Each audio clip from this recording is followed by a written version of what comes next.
Bismillahirrahmanirrahim. Assalamualaikum warahmatullahi wabarakatuh. Alhamdulillah. Alhamdulillahi wahdah alladzi sadaqa wa'andah wa nasara amdah wa a'azza jundah wa hazama al-ahzaba wahdah. Asyhadu an la ilaha illallah wahdahu la syarika lah wa asyhadu anna Muhammadan abduhu wa rasuluhu la nabiyya ba'dah. Dengan rasa alhamdulillah kita panjatkan puji dan syukur kita kepada Allah Subhanahu wa taala, limpahan nikmat karunia Allah yang sangat luar biasa mengantarkan kita memasuki hari Selasa.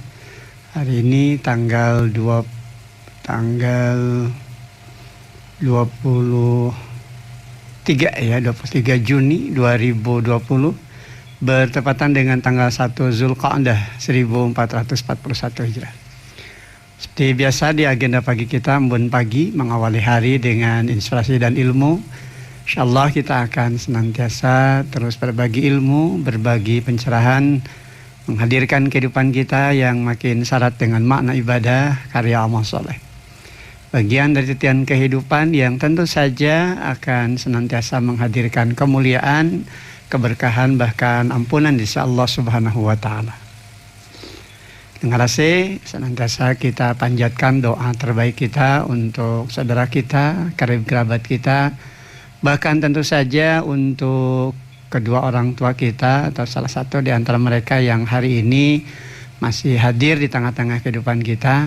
Terlebih tentu ketika ada di antara kedua orang tua kita yang saat sekarang ini sedang sakit. Kita doakan mereka senantiasa dilimpahi dengan kesehatan, demikian juga kesabaran dan keikhlasan di atas segala sakit yang derita. Dan tentu saja menghadirkan sakit menjadi kifarat, penebus di antara segala dosa dan kesalahan. Allahumma rabbana adhibil ba'sya ishfi anta syafi la shifa illa shifauka shifaan la yughadiru saqama. Demikian juga untuk saudara kita, sahabat kita yang saat ini mungkin berhadapan dengan begitu banyak masalah, begitu banyak kesulitan-kesulitan yang dihadapi. Semoga Allah Subhanahu wa taala membuka jalan dari nilai-nilai kebaikan di sepanjang hidup dan kehidupannya, terbangunnya jiwa husnuzan, senantiasa berbaik sangka kepada Allah. Betapa di balik setiap peristiwa, di balik setiap kejadian, terlebih tentu saja di balik setiap perkara yang tidak menyenangkan dari masalah-masalah yang muncul, sesungguhnya Allah Subhanahu wa taala senantiasa akan menghadirkan hikmah demi hikmah, kebaikan demi kebaikan yang pada akhirnya akan menghadirkannya pada derajat kemuliaan, siap tangguh menghadapi berbagai problem yang dihadapi berikutnya, untuk kemudian memang menjadikannya menjadi pribadi-pribadi yang tidak mudah berkeluh kesah, tidak berputus asa dari rahmat Allah Subhanahu wa taala, karena tentu saja selalu terbangun di dalam dirinya keyakinan bahwa di balik perkara-perkara yang tidak menyenangkan sekalipun, sesungguhnya begitu banyak hikmah yang Allah berikan. Mari kita hiasi hidup dan kehidupan kita senantiasa juga untuk terus mengoreksi, terus mengevaluasi akan segala kekurangan, akan segala kelemahan-kelemahan diri kita, terlebih tentu saja di atas segala kesalahan-kesalahan yang kita lakukan. Ini menjadi sangat penting pendengar AC, karena bagaimanapun dari perkara ini kita akan mendapatkan begitu banyak harapan agar roda perjalanan waktu yang kita lewati tentu akan selalu menghadirkan kebaikan demi kebaikan di dalam kehidupan kita. Hanya dengan senantiasa melakukan koreksi dan kaji ulang akan segala kelemahan, akan segala kekurangan, bahkan kesalahan-kesalahan kita, tentu saja kita akan senantiasa terbebas dari segala bentuk keterjebakan. Kita akan terbebas dari pengulangan kesalahan yang berulang-ulang. Dan ini tentu saja akan memberikan kebaikan pada diri kita. Karena sebaliknya bagi mereka-mereka yang tidak mau melakukan koreksi, bagi mereka yang tidak mau melakukan evaluasi di atas segala kekurangan dan kelemahan-kelemahan dirinya, tentu saja mereka hanya akan berhadapan dengan kesulitan demi kesulitan. Hanya akan berhadapan dengan begitu banyak tantangan demi tantangan yang justru menyeretnya pada tepian jurang kehinaan dan kebinasaan.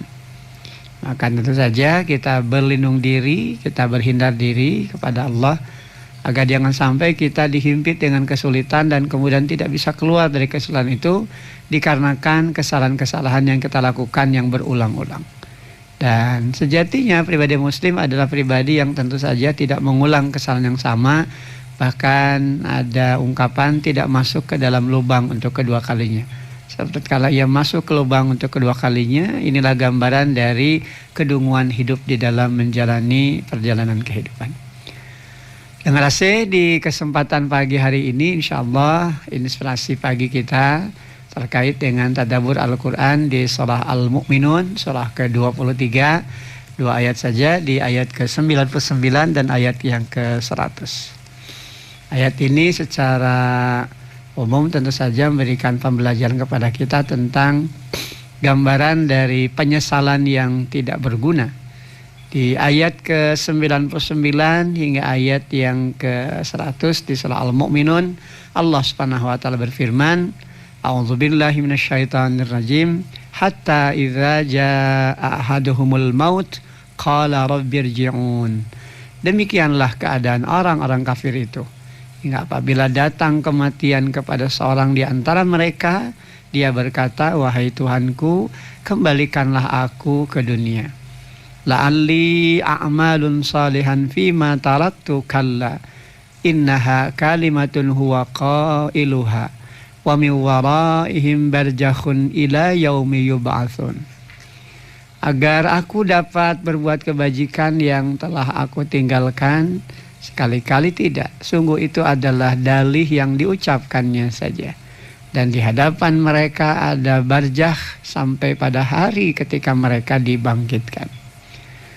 Dengar melewati ayat ke-99 hingga ayat ke-100 di surah Al-Mu'minun ini, setiap pandangan bahkan setiap hati akan senantiasa diarahkan begitu pada jalan hidup yang di dalamnya penuh dengan petunjuk.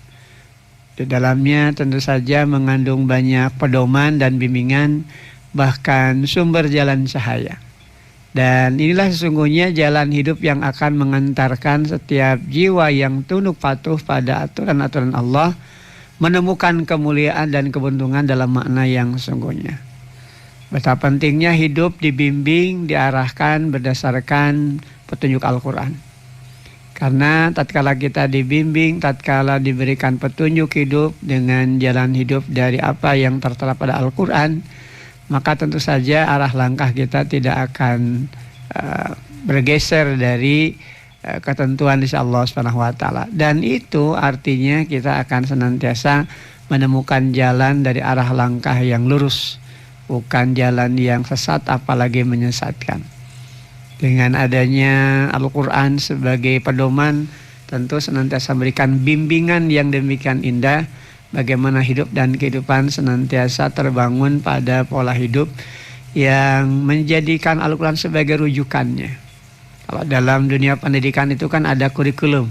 Maka tentunya Al-Quran ini adalah kurikulum kehidupan yang sesungguhnya, yang melengkapi berbagai persoalan-persoalan dalam kehidupan kita agar bisa tetap struggle, agar tetap kuat. Bahkan tentu memiliki energi, kekuatan dan spirit semangat yang pada kiranya ada pada pondasi hidup yang lurus dalam makna yang sungguhnya.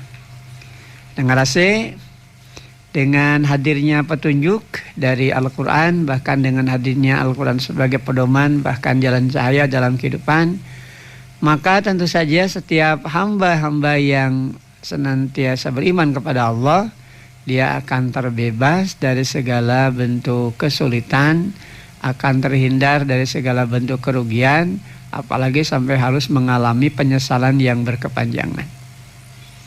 Kita membuat sebuah ilustrasi, pendengar AC, seorang pelajar atau mahasiswa sebut sajalah. Dia menerima hasil penilaian akademiknya dengan hasil yang buruk, bahkan gagal meraih target pencapaian prestasi sebagai yang diharapkannya.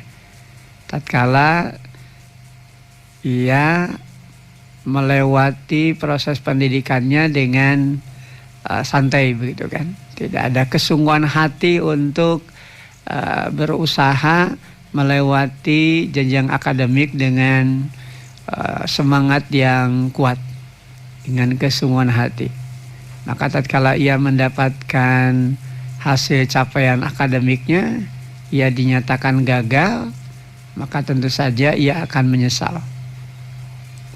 Dan tatkala ada dalam dirinya sebuah penyesalan, tentu saja manakala ia berazam di dalam hatinya untuk memperbaiki pola belajarnya yang selama ini kadangkala mungkin lebih pada cara-cara yang santai begitu kan, tidak sungguh-sungguh. Kemudian dia berubah dan mencoba melakukan pola pembelajaran yang jauh lebih baik dari apa yang pernah dia lakukannya selama ini. Maka tentu saja hal seperti itu masih mungkin untuk dilakukan. Ketika ia berjanji agar nilai-nilainya yang buruk itu dapat diperbaiki dengan segenap perjuangan dan pengorbanannya, maka ini pun tentu akan bisa ia lewati. Sebagaimana hanya ketika ia berjanji untuk meninggalkan kebiasaan-kebiasaan malasnya dengan memulai proses belajar yang sungguh-sungguh, dan ia tidak ingin kegagalannya harus berulang untuk kedua kalinya, maka tentu ia juga nanti pada akhirnya akan meraih kesuksesan yang diharapkannya, bahkan tentu saja jauh melampaui apa yang selama ini dia peroleh. Nah, begitulah esensi di dalam menjalani proses pendidikan ya, di dalam sebuah lembaga pendidikan. Kalaupun tahu gagal, ya kandas, kemudian menyesal, kemudian berazam untuk memperbaiki, bahkan melakukan pola-pola pembiasaan yang lebih baik agar kegagalan yang pernah dijalani dan dirasakan itu tidak terulang dan dia bisa menemukan sukses, maka itu pasti akan bisa dilewatinya. Namun masihkah kita bisa memiliki peluang begitu kan? Masihkah kita memiliki kesempatan untuk memperbaiki kekurangan, kelemahan, bahkan kesalahan-kesalahan kita tatkala hidup dan kehidupan ini kita jalani sampai pada akhirnya Allah memanggil kita, waktunya pulang sudah tiba. Maka tentu saja hal itu akan berbeda dengan apa yang terjadi pada proses akademik. Ketika seorang pelajar tadi kan, seorang mahasiswa ketika dia belajarnya tidak sungguh-sungguh, kemudian hasil penilaian akademiknya menyatakan bahwa dia gagal, nilai-nilainya bahkan buruk, sehingga kemudian dia harus mengulang. Kemudian ia berazam akan memperbaiki kesalahan-kesalahannya itu. Dan tentu saja mempola kebiasaan-kebiasaan buruknya itu dengan mulai mengedepankan sifat belajar yang sungguh-sungguh. Maka tentu saja apa yang dia azamkan di dalam hatinya untuk bersungguh-sungguh memperbaiki kekurangan-kekurangan dan kelemahan-kelemahannya selama ini dalam proses belajarnya, ini bisa dilakukan. Namun tidak demikian hanya dengan perjalanan kehidupan kita di alam fana ini. Karena kondisi tersebut tentu memang akan sangat jauh berbeda dengan apa yang akan dirasakan manakala sudah berhubungan dengan masalah peluang dan kesempatan hidup di alam fana ini. Tidak sebagaimana galibnya tadi kan, seorang pelajar atau mahasiswa yang tatkala ia gagal meraih prestasi, kemudian ia melakukan perubahan-perubahan untuk membuka kesempatan memperbaiki diri, bahkan terus mengejar prestasinya pada apa yang menjadi harapan-harapan dan keinginan-keinginannya. Maka untuk urusan peluang dan kesempatan hidup di dunia ini memang tidak ada istilah siaran tunda. Ya, berbeda dengan tadi proses mengejar nilai akademik, kalaupun toh gagal bisa mengulang, bisa memperbaiki diri, berazam untuk mengubah pola pembelajaran. Nah, oleh karena itu kalau kehidupan dirinya memang tidak seperti itu. Jadi tidak ada istilah siaran tunda. Tidak akan ada lagi peluang dan kesempatan untuk memperbaiki segala kekurangan dan dosa-dosa yang telah dilakukannya di masa hidup. Apalagi ada keinginan untuk meminta dikembalikan ke bumi agar dapat membuat episode kehidupan baru yang di dalamnya senantiasa dihiasi nilai ibadah dan amal soleh. Sungguh merupakan hal yang tidak mungkin. Bahkan tidak akan ada lagi begitu kan peluang dan kesempatan untuk berangan-angan akan datangnya ampunan Allah. Di saat raga sudah berpisah nyawa di saat perhitungan sudah akan dilakukan dan di saat itu dia akan diminta pertanggungjawaban, maka apa yang kemudian mereka inginkan untuk perbaikan-perbaikan itu menjadi perkara yang tidak berguna. Nah, pendengar AC, apa yang Allah firmankan pada ayat ke-99 hingga ayat ke-100 di surah Al-Mu'minun itu adalah gambaran gitu ya. Gambaran penyesalan dan harapan bagi mereka yang selama hidup selalu dalam pengingkaran terhadap ayat-ayat Allah dan aturan-aturan Allah Subhanahu wa taala. Di saat kematian sudah terjadi pada diri mereka, barulah mereka sadar akan bekal hidup yang harus mereka persiapkan. Mereka berharap pada Allah agar dapat dikembalikan ke dunia, berjanji untuk dapat melakukan kebaikan yang selama hidup mereka tinggalkan, bahkan mereka abaikan. Namun tentu saja sayang bahwa peluang dan kesempatan itu justru malah menjadi hilang adanya, bahkan kandas adanya. Kalaupun mereka berjanji untuk melakukan perbaikan, berjanji untuk melakukan perubahan-perubahan dari sepak terjang yang selama ini buruk, maka apa yang mereka lakukan itu hanyalah menjadi sebuah dalih begitu kan, agar mereka terhindar dari siksa api neraka dari akibat perbuatan mereka. Bahkan di saat kematian terjadi, Allah akan menempatkan mereka pada satu tempat yang tersendiri sampai datangnya hari kebangkitan, dan tidak ada yang tentu bisa menolong. Barzakhun ila, nah di sini kan ada kalimat barzakhun ila yaumi yub'atsun. Dan di hadapan mereka ada barzakh sampai pada hari ketika mereka dibangkitkan. Barzakh itu tempat gitu kan, atau keadaan orang setelah kematian sampai ia dibangkitkan pada hari kiamat. Karena kalau kita baca ayat ke-99 di surah Al-Mu'minun, ini sangat jelas sekali bagaimana penyesalan mereka-mereka yang kafir, mereka-mereka yang ingkar, yang selama hidup hanya dihiasi hidupnya dengan perbuatan dosa dan kejahatan serta kemaksiatan. Hatta idza jaa ahaduhumul maut qala rabbirji'un.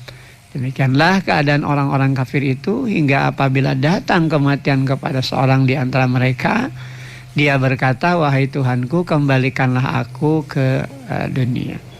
Jadi inilah gambaran mereka-mereka yang ingkar. Saat kematian terjadi, saat hari penghisaban terjadi dan mereka melihat kenyataan yang harus mereka lewati, baru mereka kemudian berseru kepada Rabb-nya, qala rabbirji'un, ya kan?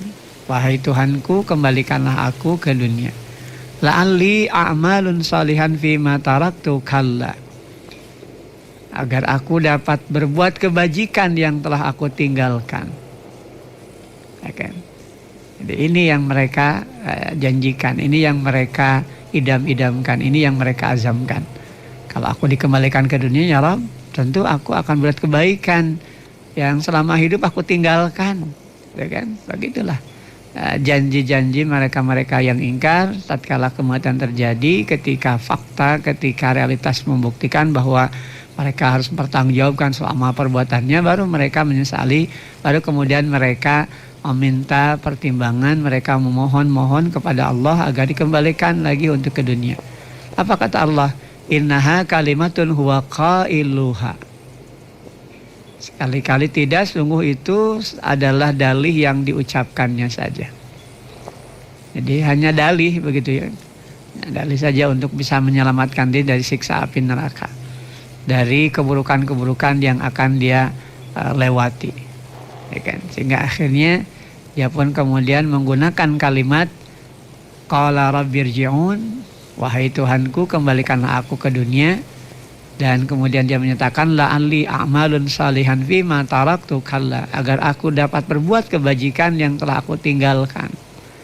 Ini lagi-lagi ini adalah merupakan dalih saja gitu kan, agar mereka bisa berlepas diri dari apa yang harus mereka jalani, dari sebuah tanggung jawab yang tentu saja akan membawa mereka pada tepian jurang kehinaan dan kebinasaan, diakibatkan karena mereka lalai dengan tugas-tugas kewajiban mereka sebagai hamba Allah. Tatkala mereka tinggalkan ketaatan, tatkala mereka abaikan ketundukan dan kepatuhan, yang terjadi dalam kehidupan mereka lebih berorientasi kepada urusan dunia, sehingga kemudian mereka lebih cenderung kepada upaya mengabaikan aturan Allah.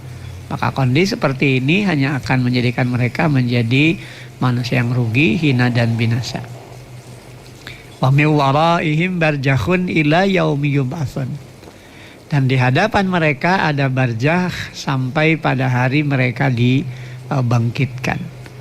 Nah, terkait dengan barzakh tadi sudah dijelaskan, barzakh itu adalah tempat begitu ya, atau keadaan orang setelah kematian sampai ia dibangkitkan pada hari kiamat. Di situ dia gelisah, apalagi ketika pertanyaan terkait dengan apa yang selama ini mereka perbuat harus dipertanggungjawabkan di hadapan Allah Subhanahu wa taala. Ya, tidak ada lagi perkara-perkara yang bisa mereka lakukan kecuali hanya berharap. Tapi itu pun ternyata menjadi perkara yang tidak berguna. Karena semua harus pertanggungjawabkan di hadapan Allah, dan di sanalah tentu saja ketentuan Allah berlaku atas diri mereka. Inilah bagian dari mizan, inilah bagian dari timbangan keadilan di sisi Allah Subhanahu wa taala. Mereka yang beriman dan beramal soleh tentu saja akan mendapatkan penghargaan, akan memperoleh apresiasi di sisi Allah Subhanahu wa taala berupa surga dengan segenap kenikmatan-kenikmatan yang terhimpun di dalamnya. Adapun bagi mereka-mereka yang ingkar, bagi mereka-mereka yang kafir kepada hukum-hukum Allah, mereka yang permainkan agama Allah, mereka yang melecehkan hukum-hukum Allah, tentu saja mereka hanya akan berada pada tempat yang mengerikan, penuh dengan penyesalan. Namun tentu sekali lagi tadi diungkapkan bahwa penyesalan mereka juga hanya menjadi dalih yang kemudian tidak akan menjadi sesuatu yang berguna bagi mereka. Mereka harus merasakan akibat-akibat dari apa yang mereka perbuat. Nah, kita bisa baca, bisa kita ungkap juga di dalam surah Al-Anbiya ya, di surah ke-21 di ayat ke-97 kan. Waqtarabal wa'dul haqqu fa idza hiya syahisatun absarul ladzina kafaru. Dan apabila janji yang benar dari hari berbangkit itu telah datang, maka tiba-tiba mata orang-orang yang kafir itu terbelalak. Kemudian mereka berkata, ya wailana qad kunna fi ghaflah min hadza bal kunna zalimin. Alangkah celakanya kami benar-benar lengah tentang ini, bahkan kami benar-benar orang-orang yang zalim. Jadi inilah pengakuan mereka, dan inilah bagian dari penyesalan yang mereka harus rasakan ketika mata mereka terbelalak karena kaget melihat apa yang kemudian kenyataan yang harus mereka lewati dari perkara-perkara yang ketika di dunia justru mereka abaikan, bahkan mereka ingkari, bahkan kemudian mereka dustakan. Ketika mereka tidak meyakini hari pertemuan dengan Rabb-Nya, malah kemudian mencerca, malah kemudian melecehkan orang-orang yang meyakini akan hari kebangkitan, akan hari kemudian, akan hari kiamat. Itu hanya dongeng, itu hanya kebohongan. Tapi pada saat ketika itu terjadi, sebagian diungkapkan di ayat ke-97 di ayat di surah Al-Anbiya ini, mereka kemudian menyumpahi diri mereka sendiri dengan sumpah serapah, ya wailana qad kunna fi ghaflah min hadza bal kunna zalimin. Alangkah celakanya kami.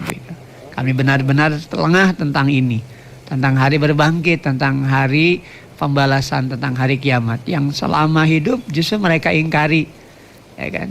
Mereka mencemooh kepada mereka-mereka yang meyakini hari pembalasan itu sebagai orang-orang yang dungu, sebagai orang-orang yang kehilangan akal sehatnya.